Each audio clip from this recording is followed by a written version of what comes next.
أعوذ بالله من الشيطان الرجيم بسم الله الرحمن الرحيم قل من يرزقكم من السماء والأرض أمن يملك السمع والأبصار ومن يخرج الحي من الميت ويخرج الميت من الحي ومن يدبر الأمر فسيقولون الله فقل أفلا تتقون صدق اللہ مولانا العظیم۔ آج پارہ نمبر 11 کا نصف آخر پڑھا گیا اور پارہ نمبر 12 پڑھا گیا، اور پارہ نمبر 11 جہاں سے پڑھا گیا سورہ یونس۔ آپ جب ان انبیاء کی جو صورتیں ہیں جو انبیاء کے نام پر ہیں، ان کے مضامین پر کبھی غور کریں تو بنیادی طور پر اس کے اندر 3 بڑے مضمون بیان ہوئے ہیں۔ سب سے پہلا مضمون تو یہ بیان ہوا ہے کہ اللہ رب العزت کے وجود پر عقلی دلائل دیے گئے ہیں، کیونکہ نبی جن معاشروں میں آئے وہ وجود باری تعالیٰ کے قائل ہی نہیں تھے، وہ اللہ رب العزت کے وجود کو مانتے ہی نہیں تھے۔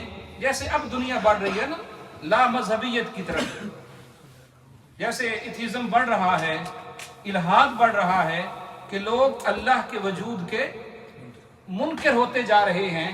وہ کہتے ہیں یہ خود بخود ہی سارا کچھ بنا ہوا ہے، خود بخود ہی چل رہا ہے، اور ایک وقت آئے گا خود بخود سارا کا سارا لپیٹ دیا جائے گا۔ سائنس بھی چونکہ اسی طرف انسان کی رہنمائی کر رہی ہے، بلیک ہول کی جو پوری تھیوری ہے۔ اب انبیاء جن معاشروں میں آئے، اللہ رب العزت نے چونکہ انبیاء کو براہ راست ایجوکیٹ کیا، انہیں ڈائریکٹ خود ایسے آرگومنٹ دیے کہ وہ جب بات کرتے تو لوگ لاجواب ہو جاتے۔ دیکھیں، کوئی مانتا ہے یا نہیں مانتا یہ اگلے کی مرضی ہے، دائی کی ذمہ داری یہ ہوتی ہے کہ وہ بات اس انداز میں کر دے کہ اگلے بندے کے پاس کوئی جواب نہ رہے۔ دائی کی بنیادی ذمہ داری یہی ہوتی ہے کہ عقلی حوالے سے، نقلی حوالے سے، اگر کوئی سائنس کا آدمی ہے تو سائنس کی دلیل دے لے، کوئی روحانیت کا آدمی ہے تو کوئی روحانیت کی دلیل دے لے، کوئی دنیا دار ہے تو دنیا داری کی دلیل دے لے، کوئی بزنس مین ہے تو کوئی بزنس کی دلیل دے لے۔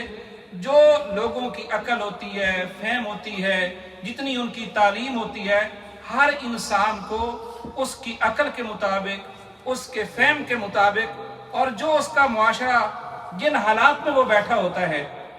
آپ انبیاء کے معجزوں کی بھی سائنس دیکھیں نا، وہ عروج تھا، اللہ رب العزت نے اسی قسم کے معجزات عطا کیے۔ اب دیکھیں نا، تو اسلام کے زمانے کو دیکھتے ہیں تو وہ زمانہ لوگ پتھروں سے بڑے بڑے گھر بناتے، محلات بناتے، اور پتھروں سے بت تراشتے، اور بڑی عجیب و غریب قسم کی چیزیں پتھروں سے بنا لیتے۔ اب جب انہوں نے کہا کہ آپ کہتے ہیں میں اللہ کا نبی اور رسول ہوں، انہوں نے معجزہ بھی ایسا مانگا جو پتھروں سے متعلق تھا۔ اب وہ پتھروں سے بت تو بنا لیتے تھے، مورتیاں بھی بنا لیتے، جانور بھی بنا لیتے، لیکن ان جانوروں کے اندر روح نہیں ڈال سکتے تھے۔ انہوں نے کہا آپ اس پہاڑ سے اونٹنی بنا کے دیں۔ اب پہاڑ سے اونٹنی جسم صاحب بن سکتی ہے؟ نہیں بن سکتی۔ پہاڑ سے اونٹنی تو پھر اونٹنی بھی ایسی وہ حاملہ ہو، اتنی دیر بعد بچہ دے دے، اس میں یہ ہو یہ ہو۔ اب یہ چیلنج تھا اللہ کے نبی کے لیے۔ اللہ رب العزت نے کہا ہمارے لیے کیا مشکل ہے، پہاڑوں سے اونٹنی پیدا کرنا ہمارے لیے کیا مسئلہ ہے، ہم ایسے ہی کر دیتے ہیں۔ اسی طرح اونٹنی پیدا کر دی۔ موسیٰ علیہ السلام کا زمانہ آیا، جادو ایک بہت بڑی سائنس بن چکا تھا۔ کتابوں میں آیا ہے کہ مصر کے اندر 70,000 بڑے جادوگر تھے، اور پھر بہت ایکسپرٹ، ہائی لیول کے، آپ کہہ لیں جو اس پروفیشنل میں، یعنی اس زمانے کے پی ایچ ڈی کہہ لیں آپ، ان کی تعداد کوئی 3 سے 4,000 آئی ہے۔ اب تصور کر لیں اگر 4,000 ایکسپرٹ بیٹھے ہیں، آگے پھر وہ پڑھاتے بھی تھے باقاعدہ، ہر ایک کا اپنا انسٹیٹیوشن تھا۔ تو جب فرعون نے بلائے موسیٰ علیہ السلام کے مقابلے میں، تو جو تفسیروں میں تعداد آئی ہے وہ 70,000 کے لگ بھگ آئی ہے۔ اب اس سے اندازہ لگا لیں تو موسیٰ علیہ السلام کو معجزہ کیسا دیا، اسی طرح کا جادو کا توڑ دے دیا۔ عیسیٰ علیہ السلام کا زمانہ آیا، حکمت، طب، یونان کی بہت اوپر چلی گئی، वो बंदे का कपड़ा देख के सारी बीमारियां बता देते, कपड़े को स्मेल करते। नब्ज पे हाथ रखना तो बड़ी दूर की बात है ना, आप मरीज का कपड़ा लेके गए हैं हकीम साहब के पास, उसने कपड़े को स्मेल करके बता देना है इसकी बीमारी ये है और इसका इलाज ये है। इतने माहिर थे वो। अल्लाह पाक ने ईसा अलैहिस्सलाम को वही मौजूदात दिए कि मुर्दों को जिंदा तो कोई नहीं कर सकता था ना, यानी बीमारियों का इलाज हो रहा था मगर मौत का कोई इलाज नहीं था। ईसा अलैहिस्सलाम को वो मौजूदा दे दिया कि मुर्दों को जिंदा करना दे दिया, कोड़ी के मरीजों को ठीक करना, मादरजाद अंधों को बीनाई दे देना। मेरे कहने का मतलब ये है कि अंबिया को जो चीजें दी जाती हैं उस दौर के तकाजों के मुताबिक दी जाती हैं। उनसे बेहतर कायनात में कोई दाई नहीं होता। अब ताजदारे कायनात का जमाना आ रहा था, तो आका का जमाना तो क़यामत तक के लिए था। अब अल्लाह रब्बुल इज्जत ने कुरान मजीद में वो सारे दलाइल जमा कर दिए कि जिस जमाने में लोग आएंगे उस जमाने की जो भी डिमांड होगी, लोगों के इल्म की सतह क्या होगी, शऊर की सतह क्या होगी, समझ की सतह क्या होगी, साइंस में कितने आगे होंगे, मईशत में कितने आगे होंगे, दुनिया की तरक्की में कितने आगे होंगे, ताजदारे कायनात को अल्लाह पाक ने कुरान मजीद के अंदर हर इंसान की ज़हनी सतह के मुताबिक, उसकी इल्मी सतह और उसकी मुआशरती सतह, उसके मुताबिक दलाइल अता कर दी। और वो कैसे अता किए? इन अंबियात के वाक़यात की सूरत में। चूंकि हमारी आप कह लें ये कमजोरी कह लें अहले सुन्नत की, बल्कि ओवरऑल तो पूरे मुसलमानों का हाल यही है, हम कुरान को सिर्फ सवाब के लिए पढ़ते हैं। क्या बहुत थोड़ी तकलीफ कर लें तो थोड़ा तर्जुमा पढ़ लेते हैं, अगर किसी का थोड़ा ज़ौक अच्छा हो कुरान को समझने का, कभी इस एतबार से बहुत कम हम पढ़ते हैं और पढ़ाया जाता है कि इसको दावत के उन्वान से आप पढ़ें कि आपके सामने एक बंदा पीएचडी बैठा हुआ है, उसको आपने कैसे दावत देनी है। एक अनपढ़ आदमी आपके सामने बैठा हुआ है, आपने उसको कैसे दावत देनी है।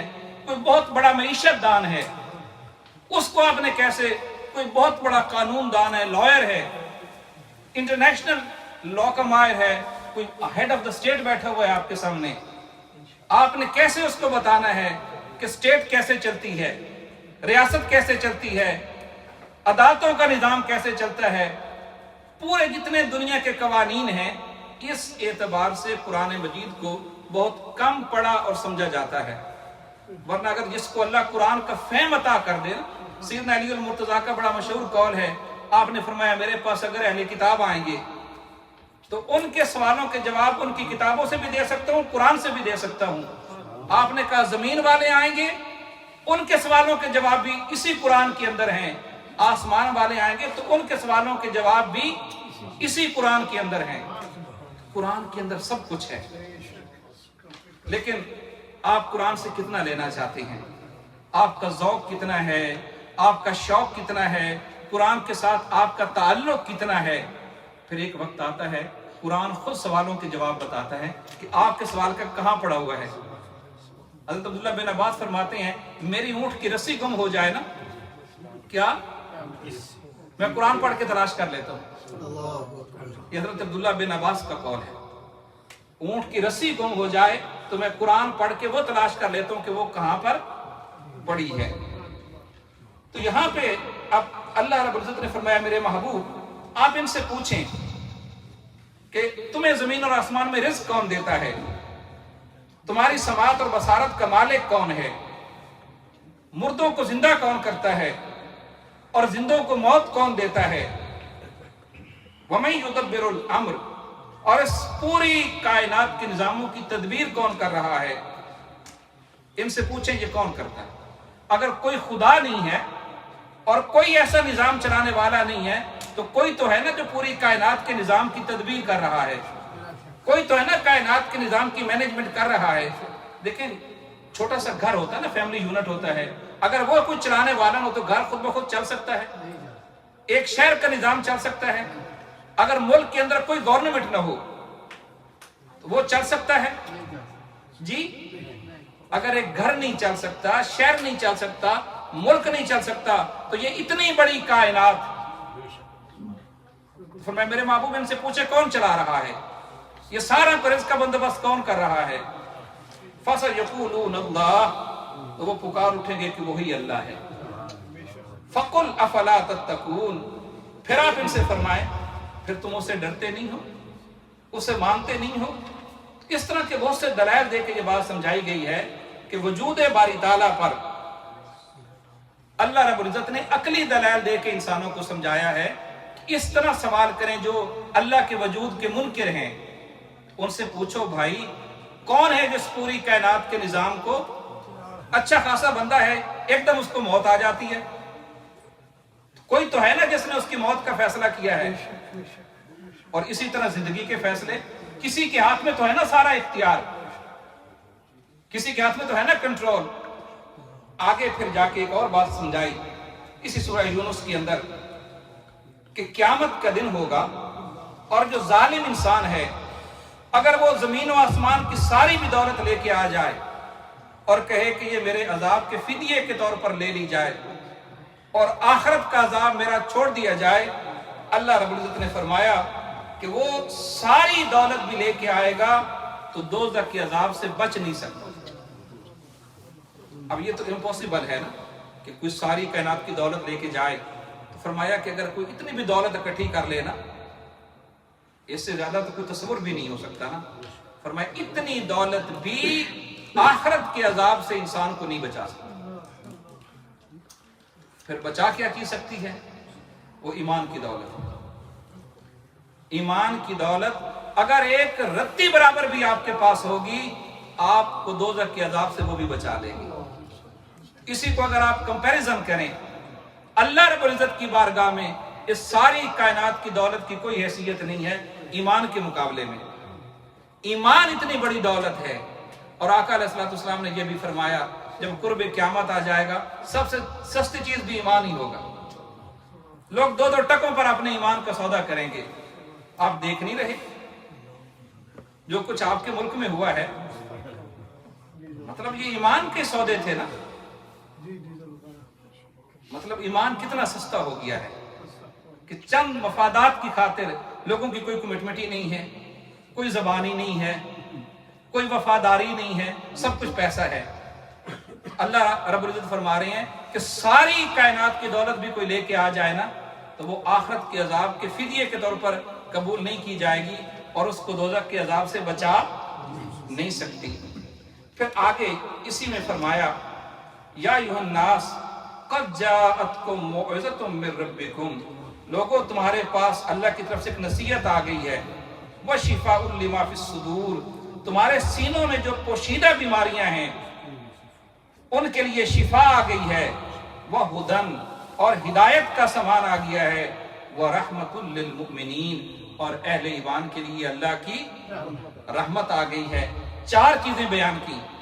बाद मुफस्सिरीन ने कहा इससे मुराद कुरान मजीद है, कोई शक नहीं, कुरान भी। और बाद ने कहा इससे मुराद रसूल पाक की जात है। आप सबसे बड़ी नसीहत का सामान लेके आए हैं, आप सबसे बड़ी शिफा हैं, आप सबसे बड़ी हिदायत का जरिया हैं, और आप सरामा रहमत हैं। अल्लाह पाक ने फरमाया आप लोगों को 4 चीजें मिल गई हैं। कुल, ए मेरे महबूबा फरमा दें, कुल बिफद्लिल्लाहि व बिरहमतिही फबिज़ालिका फलयफ़रहू, लोगों इतना बड़ा फजल आ गया अल्लाह का, इतनी बड़ी रहमत आ गई, फल यफरहू, इस पे खुशियां मनाया करो, इस पर खुशियां मनाया करो। हुवा खैरुम मिम्मा यजमाऊन, तुम जो भी जमा करके रखते हो ना, मालो दौलत या अमाल, अल्लाह के फजल पर, उसकी रहमत पर, और तुम्हारे सीनों की अमराज की शिफा पर, और हिदायत के सामान पर, और इतनी बड़ी नसीहत पर आप खुशी मनाएं। और ये जो भी तुम जमा कर रहे हो उससे ज्यादा बेहतर है खुशी मनाना। यहीं से उलमा ने मिलाद पाक का तस्वर लिया है। आका से बड़ी कोई नेमत नहीं है, आपसे बड़ी अल्लाह की कोई रहमत नहीं है, और आपसे बड़ा कोई अल्लाह का फजल नहीं है। तो जब हुजूर आए तो हुजूर के आने पे खुशियां मनाओ।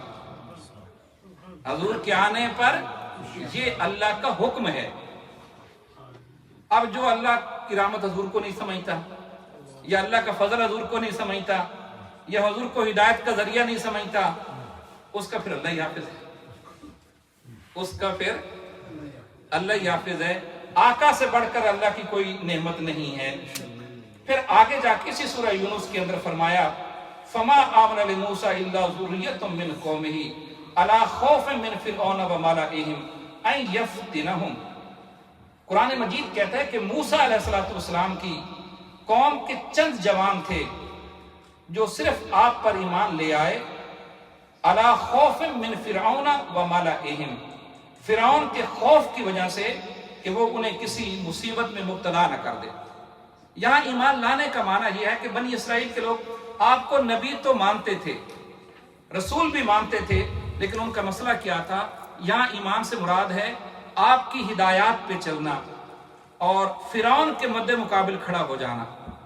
वो थोड़े लोग थे, वो चंद ही लोग थे जो मूसा अलैहिस्सलातु वस्सलाम के साथ खड़े हो गए। और बाद रिवायात में तो आता है सिर्फ 2 बंदे थे। कितने? 2 बंदे। क्यों? फिरौन के जुल्म की वजह से, उसके खौफ की वजह से।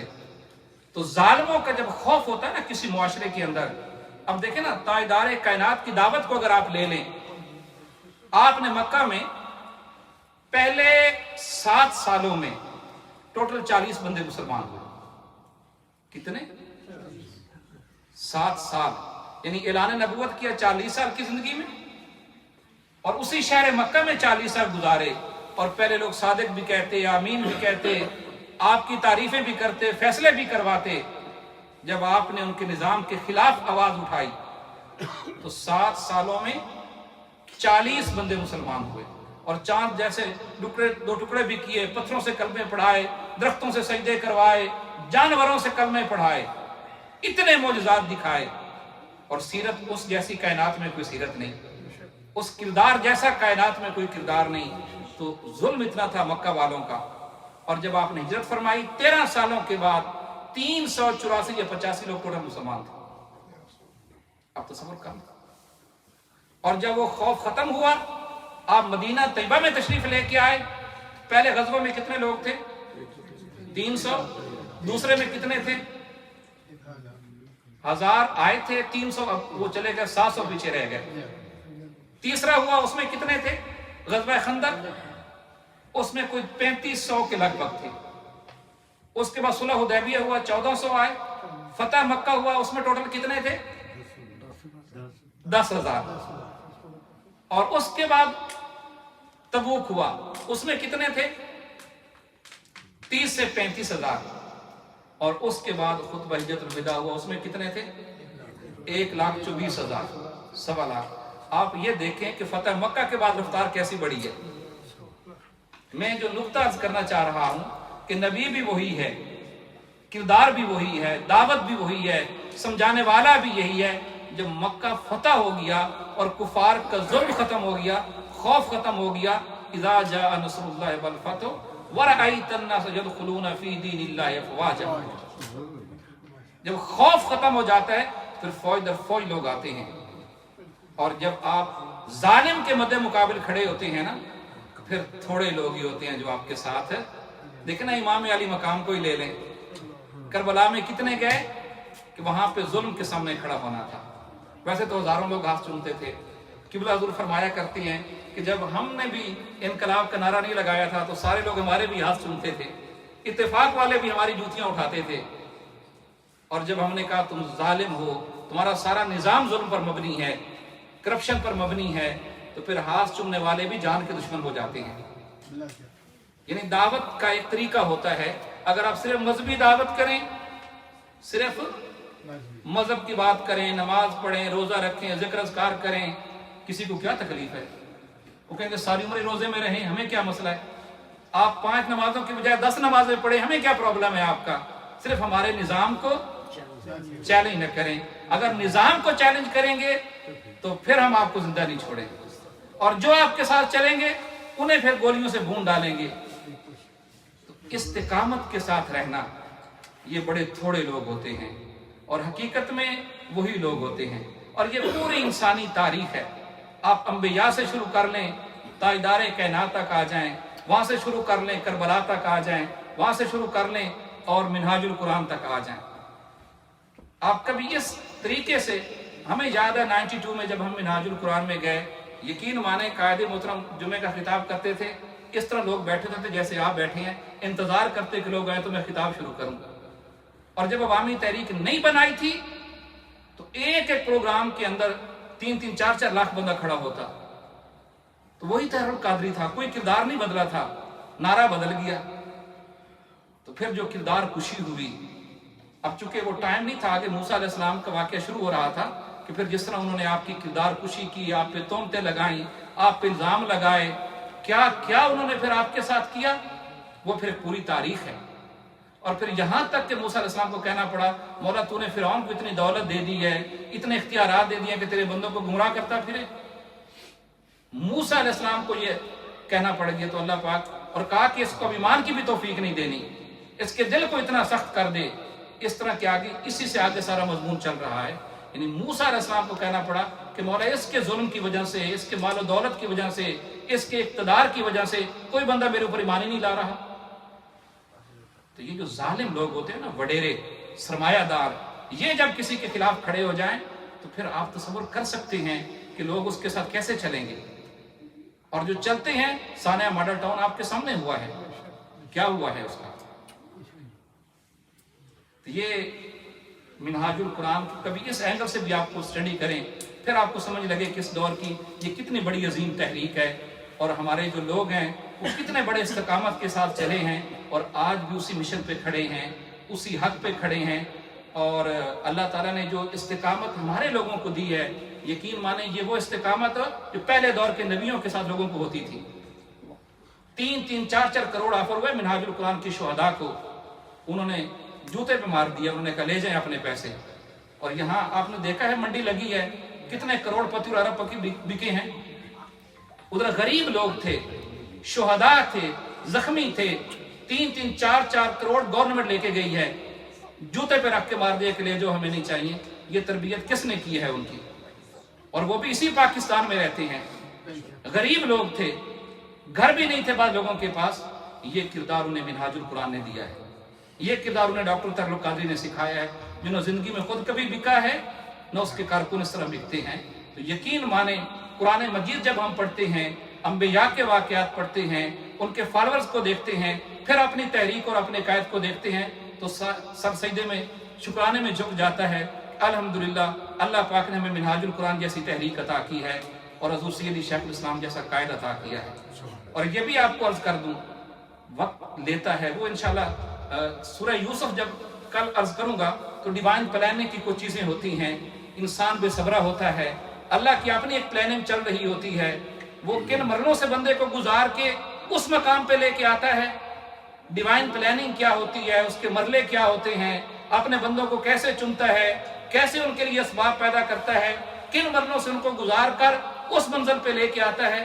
یہ کل آپ کو عرض کروں گا سورہ یوسف کی روشنی میں. پھر آپ کو پتہ چلے گا کہ منہاج القرآن اور ہمارا جو خواب ہے مصطفی انقلاب کا، اس پر ہمارا ایمان ہے. اور قبلہ حضور فرماتے ہیں جس طرح مجھے اپنے اس بات پر یقین ہے کہ میرا نام محمد طاہر ہے، مجھے اتنا ہی یقین ہے کہ پاکستان کی سرزمین میں انقلاب آئے گا اور اسی تحریک کے ہاتھوں آئے گا. اور وہ ڈیوائن پلاننگ کا ایک حصہ ہے. اللہ کو معلوم ہے کب آتا ہے، لیکن آپ نے فرمایا اس پر میرا ایمان ہے، میرا یقین ہے، اور اتنا ہی یقین ہے اتنا قرآن کے قرآن ہونے پر یقین ہے. تاخیر کیوں ہوتی ہے وہ سورہ یوسف پڑھیں گے تو آپ کو ساری سمجھ آ جائے گی کہ اللہ کی حکمتیں کیا ہوتی ہیں، کیسے اپنے بندوں کو گزارتا ہے. انشاءاللہ کل اس پہ بات کریں گے. اللهم صل على سيدنا مولانا محمد وعلى آله وصحبه وبارك وسلم. ربنا آتنا في الدنيا حسنة وفي الآخرة حسنة وقنا عذاب النار. اللهم أعنا على ذكرك وشكرك وحسن عبادتك. اللهم نور قلوبنا بنور القرآن. اللهم زين أخلاقنا بأخلاق النبي الكريم الأمين صلى الله تعالى على خير خلقه ونور عرشه محمد وعلى آله وصحبه أجمعين.